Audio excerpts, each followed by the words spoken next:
Meenakshi Academy of Higher Education and Research. Admissions open. Apply online. மாணவர்களின் சிந்தனைகளை வடிவமைக்க SNS Institutions. மாணவர்களின் சாதனைகளை போற்றும் SNS Institutions கோவை. குறைந்த விலை, நிறைந்த தரம். தங்கள் தேவைகள் அனைத்தும் ஒரே இடத்தில். ஜெயச்சந்திரன்.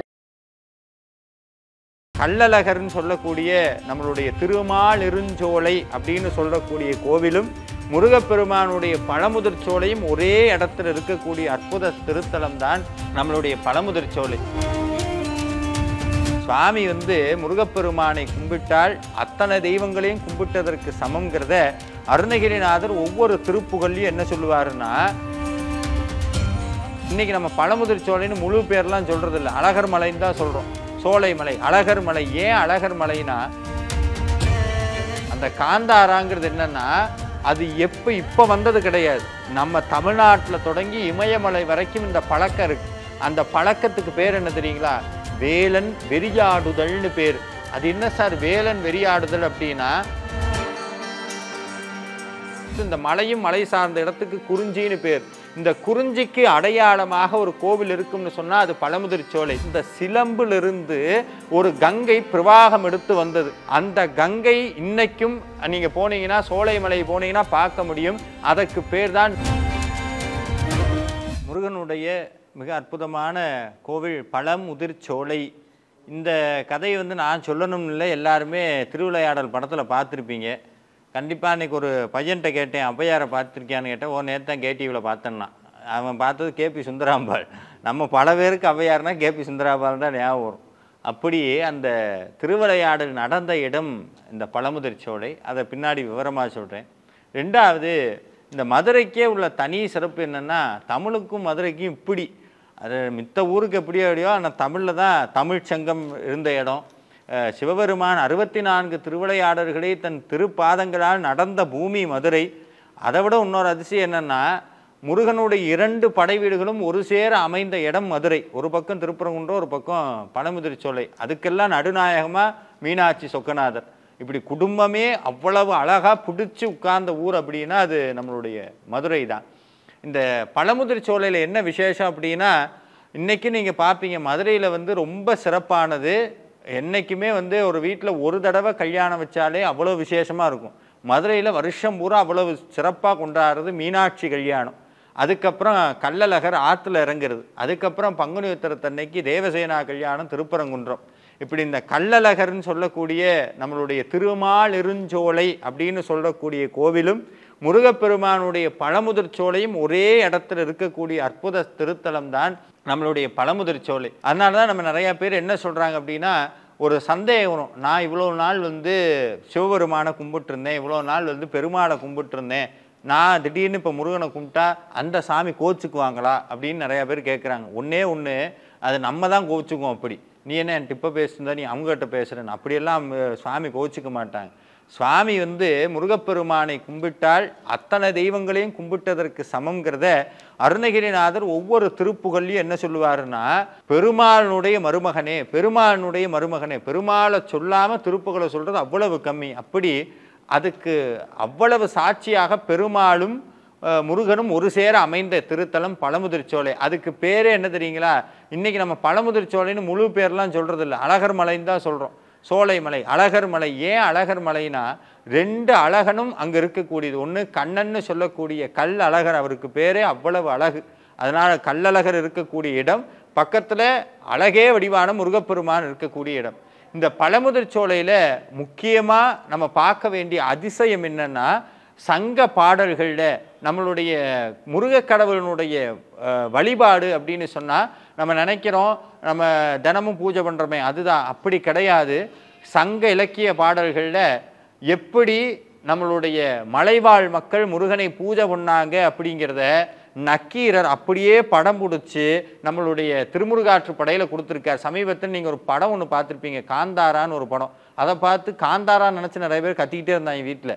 அந்த காந்தாராங்கிறது என்னென்னா, அது இப்போ வந்தது கிடையாது. நம்ம தமிழ்நாட்டில் தொடங்கி இமயமலை வரைக்கும் இந்த பழக்கம் இருக்கு. அந்த பழக்கத்துக்கு பேர் என்ன தெரியுங்களா? வேலன் வெறியாடுதல்னு பேர். அது என்ன சார் வேலன் வெறியாடுதல் அப்படின்னா, இந்த மலையில் இருக்கக்கூடிய மக்கள் என்ன பண்ணுவாங்கன்னா, ஒரு குறிப்பிட்ட இடத்தை ஒதுக்கி அது வேலனுக்குண்டான இடம், முருகனுக்குண்டான இடம்னு சொல்லி வேலை வைத்து வேலை மட்டுமே வச்சு வழிபாடு பண்ணி அங்கே வரக்கூடிய அந்த அதுக்குன்னே ஒரு நபர் ஒதுக்கப்படுவார். வேலனுக்கு பூஜை பண்ணுறதுக்காகவே ஒருத்தர் ஒதுக்கப்படுவார். அவர் மேலே முருகப்பெருமான் வந்து ஆவேசமாக ஆடுவார். இந்த காட்சியை நக்கீரர் தன்னுடைய திருமுருகாற்றுப்படையில் பதிவு செய்கிறார். இந்த மாதிரி பூஜை நடந்த இடம் எதுன்னா சோலைமலை, அதுதான் நம்மளுடைய பழமுதிர் சோலை. ரெண்டாவது, நம்மளுடைய இந்த வேல் வச்சு வழிபாடு செய்யக்கூடிய இந்த பழக்கம்ங்கிறது தொன்று தொட்டு எப்போ இருந்து வந்ததுன்னா, நம்ம தமிழர்கள் தான் நிலத்தை 5ஆக பிரித்தாங்க. ஒரு இந்த இடத்துல இதுதான் நடக்கணும், மலையும் மலை சார்ந்த இடமும் வயலும் வயல் சார்ந்த இடமும் அது மாதிரி பிரிச்சுக்கிட்டே போகும்போது இந்த மலையும் மலை சார்ந்த இடத்துக்கு குறிஞ்சின்னு பேர். இந்த குறிஞ்சிக்கு அடையாளமாக ஒரு கோவில் இருக்கும்னு சொன்னால் அது பழமுதிர் சோலை. அங்கே இன்னைக்கும் போனீங்கன்னா பழமுதிர் சோலையில் முன்னாடி முருகனுக்கு சிலாரூபம் வைத்து வழிபாடு நடந்தது கிடையாது. அங்கே வேல் வச்சு தான் வழிபாடு பண்ணாங்க. அந்த வேலினுடைய அம்சம் இன்னைக்கு நீங்கள் போனால் பழமுதிர் சோலையில் பார்க்க முடியும். ரெண்டாவது, அங்கே ஒரு அதிசயம் இருக்குது, நூபுர கங்கைன்னு பேர். நான் முன்னாடியே சொன்னேன், சரவண பவான்னு சொன்னால் எல்லா தீர்த்தங்களுக்கும் சமம்னு. முருகப்பெருமான் காலில் சிலம்பு போட்டிருக்கிறார். அது அருணகிரிநாதர் சொல்றார், நாள் என் செய்யும் வினைதான் என் செய்யும் என்னை நாடி வந்த கோல் என் செய்யும் கொடுங்கூற்று என் செய்யும் குமரேசர் இருதாலும் சிலம்பும்னு சொல்றாரே, அந்த சிலம்பிலிருந்து ஒரு கங்கை பிரவாகம் எடுத்து வந்தது. சிலம்பிலிருந்து ஒரு கங்கை வந்தது. அந்த கங்கை இன்னைக்கும் நீங்க போனீங்கன்னா சோலைமலை போனீங்கன்னா பார்க்க முடியும். அதற்கு பேர் தான் நூபுர கங்கைன்னு பேர். நூபுரம்னா சிலம்புன்னு அர்த்தம். சிலம்பிலிருந்து வந்த தீர்த்தம், அதனால் அதற்கு பேர் நூபுர கங்கை. இன்னைக்கும் அந்த நூபுர கங்கை போனால் பார்க்க முடியும். அதில் குளிச்சா அவ்வளவு சகல விதமான பாவங்களும் கண்ணெதிர தீர்ந்து போகுங்கிறது அருணகிரிநாதருடைய வாக்கு. அதுக்கப்புறம் நம்ம எல்லாத்துக்கும் தெரிஞ்ச கதை என்னன்னா, ஔவையார் வராங்க. ஔவையார் வந்து தமிழ் மேலே அவ்வளவு விருப்பம். ஔவையார் முருகன்கிட்ட ரொம்ப பிரியம். எப்படின்னா பாட்டி பேரன்னு வச்சுக்கோங்களேன், அவ்வளவு பிரியம். ஔவையார் என்ன பண்ணுறாங்கன்னா, களைப்பு ஒவ்வொரு பகுதியாக பார்த்துட்டு வந்து களைப்புனால, வெயிலின் களைப்பு காரணமாக ஒரு நாவல் மரத்துக்கடியில் வந்து உட்கார்றாங்க. மேலே ஒரு எருமை மேய்க்கிற சிறுவன் உட்கார்ந்துருக்கான், தலையில் துணியெல்லாம் கட்டி குச்சி வச்சு உட்கார்ந்துருக்கிறான்.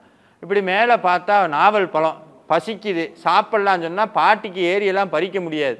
அந்த பையனை பார்த்து, தம்பி அந்த பழத்தை கொஞ்சம் பறித்து போடுன்னு கேட்டோன்னே அந்த பையன் சிரிச்சுட்டே கேட்டிருக்கான், சுட்ட பழம் வேணுமா சுடாத பழம் வேணுமான்னு கேட்டோன்னா ஔவையாருக்கு கோவம் வருது. நானே பசியில் இருக்கேன், நீ இந்த நேரத்தில் சுட்ட பழம் வேணுமா சுடாத பழமா, என்னப்பா அது அப்படின்னு சுடாத பழமே கொடுன்னு சொல்கிறாங்க. உடனே அந்த பையன் அந்த நாவல் மரத்தை உழுக்கிறான். அந்த பழமெல்லாம் கீழே விழுகுது, அது பூரா மண்ணில் ஒட்டுது. ஔவையார் எடுத்தாங்க, இப்படின்னு ஊதுனாங்க. உடனே மேலேருந்து சிறுவன் கேட்டான், என்ன பாட்டி பழம் சுடுதோ அப்படின்னு கேட்டோன்னா பழத்தை கீழே போட்டாங்க. ஏன்னா ஒரு மாடு மேய்க்கிற சிறுவன்ட்டு இவ்வளவு அறிவு இருக்கிறதுக்கு வாய்ப்பே இல்லை. ஔவையாருக்கு என்றைக்குமே ஒரு செருக்கு இருந்தது. அந்த செருக்கு எல்லாருக்குமே, புலவர்களுக்கு எப்போவுமே அது இருக்கும். படிச்சுட்டாங்க அப்படின்னாலே அந்த ஒரு தனி இது வந்துடும். ஔவையார் ஒரு பாட்டில் சொல்கிறாங்க என்னென்னா, கருங்காலி கட்டைக்கு நானா அப்படின்னு சொல்கிறாங்க. அதாவது நான் வந்து இது நாள் வரைக்கும் மிகப்பெரிய புலவர்களை எல்லாம் ஜெயிச்சிருக்கேன். இன்னைக்கு ஒரு காட்டில் ஒரு பசு மேய்க்கக்கூடிய மாடு மேய்க்கக்கூடிய சிறுவன்கிட்ட தோத்துட்டனே, 2 நாள் இனிமேல் தூங்க மாட்டேங்கிறாங்க. ஏன்னா அந்த பையன் தானே கேட்டான். அப்போ யோசிச்சிருக்கணும் இல்லை, உடனே வந்தது யாருன்னு தெரிஞ்சுக்க விரும்பி நீங்கள் யாருன்னு கேட்க முருகப்பெருமான் ஆறுமுகத்தோடு மயில் வாகனத்தோடு ஔவையாருக்கு காட்சி கொடுத்து ஒரு தத்துவத்தை உணர்த்தினார். அதில் தான் ஔவையாருக்கும் முருகனுக்கும் ஒரு சம்பாஷணை நடக்குது. அந்த பாட்டு இன்னைக்கும் பிரசித்தம். என்னென்னா, அரிது அரிது அரிது எதுன்னு கேட்குறார். உடனே ஔவையார் சொல்கிறாங்க, அரிது அரிது மானிடராய் பிறத்தல் அரிது, அதனினும் அரிது கூன் குருடு செவிடு பேடு நீங்கி பிறத்தல் அரிதுன்னு கொஸ்டின் ஆன்சர் போய்கிட்டே இருக்கு.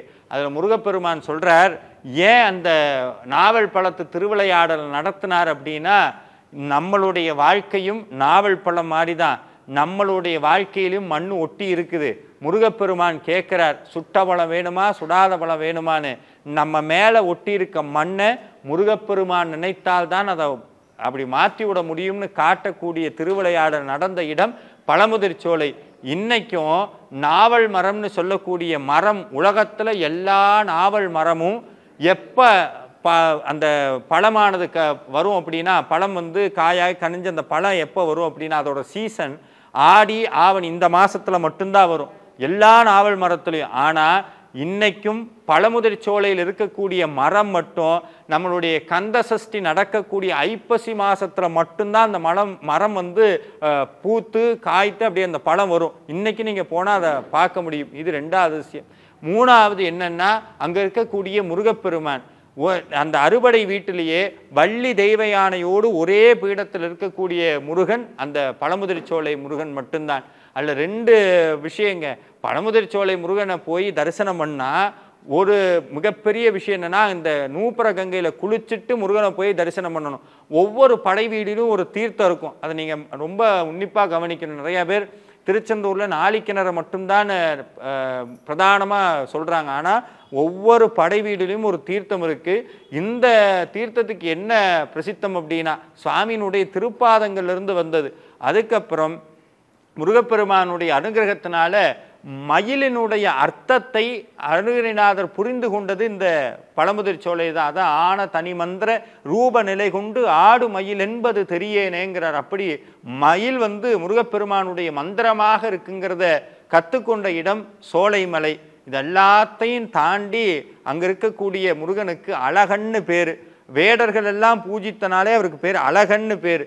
ஏன் அவருக்கு அழகன்னு பேருன்னா, பழமுதிர் சோலையில போய் முருகப்பெருமானுடைய திருப்புகளை பாடினால் நம்மளுடைய வாழ்க்கையை அழகாக மாற்றுவார். அதனால் அவருக்கு பேர் அழகன்னு பேர். ஒரு தடவை முயற்சி பண்ணோம்னா முருகப்பெருமானுடைய நம்மளுடைய தர்மத்தில் சோமாஸ்கந்த வடிவம்னு ஒன்று இருக்குது. என்னென்னா, உமாதேவி அந்த சிவபெருமான் சென்டரில் குழந்தையா முருகப்பெருமான் இருப்பார்.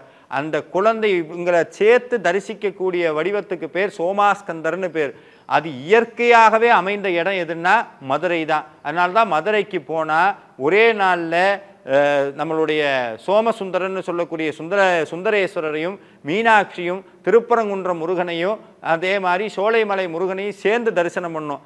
அதோடு நம்மளுக்கு ப்ளஸ் பாயிண்ட்டாக கள்ளழகரையும் தரிசனம் பண்ண முடியும். இத்தனை அதிசயங்கள் நிறைந்த மலை சோலைமலை. வாழ்க்கையில் துன்பங்கள் கஷ்டங்கள் நம்ம மேலே நிறைய மண்ணொட்டி இருக்குது. இந்த மண்ணெல்லாம் பறந்து போகணும்னா சோலைமலை போகணும், நூப்புர கங்கையில் குளிக்கணும், முருகான்னு அருணகிரிநாதருடைய திருப்புகள் பாடணும். பாடினால் என்ன கிடைக்கும்? அந்த அழகர் மலை வாழக்கூடிய அழகன் நம்மளுடைய வாழ்க்கையும் அழகாக மாற்றுவான். நன்றி. Meenakshi Academy of Higher Education and Research. Admissions open. Apply online. மாணவர்களின் சிந்தனைகளை வடிவமைக்க SNS Institutions. மாணவர்களின் சாதனைகளை போற்றும் SNS Institutions கோவை. குறைந்த விலை, நிறைந்த தரம். தங்கள் தேவைகள் அனைத்தும் ஒரே இடத்தில். ஜெயச்சந்திரன்.